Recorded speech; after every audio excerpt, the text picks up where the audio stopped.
যে ছেলেগুলো ছাত্রদল করত কিন্তু মেরিটে ওই মানে এটা তো শেখ হাসিনার আমল ছিল না, বেগম জিয়ার আমলে অথবা তার আগে যারা মেরিটে চান্স পাওয়া ছেলেরা হয়তো ছাত্র জীবনে ছাত্রদল করেছে, অথবা বাপ চাচা মামাকেও হয়তো অনেকের যারা বঞ্চিত ছিলেন প্রমোশন দিয়েছেন, কিন্তু একজনকেও ভালো পোস্টিং দেওয়া হয়নি, অনেকটা ওএসডি করে বসিয়ে রাখা হয়েছে, কোথাও রাখা হয়নি। আমি জানি, আমি ছাত্রদলের প্রেসিডেন্ট, আমি ওই ছেলেগুলোকে চিনি, প্রত্যেকে এসে আমার বাসায় প্রতিদিন কান্নাকাটি করে, এক টাকাও না।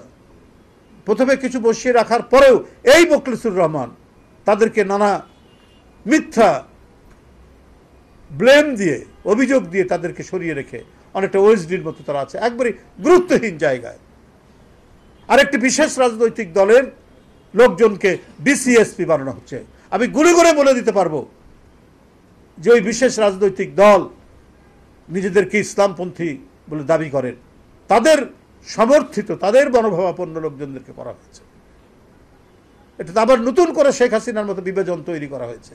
তাহলে যারা কম্পিটিটিভ পরীক্ষায় উত্তীর্ণ হয়ে ইউনো হয়েছেন, ম্যাজিস্ট্রেট হয়েছেন, প্রমোশন পেয়ে ডিসি হয়েছেন বা এসপি হয়েছেন, শেখ হাসিনার 15-16 বছর যাদের কোনো প্রমোশন হয়নি, তাদের অনেকেরই এখনো হয়নি, এবং অনেকেই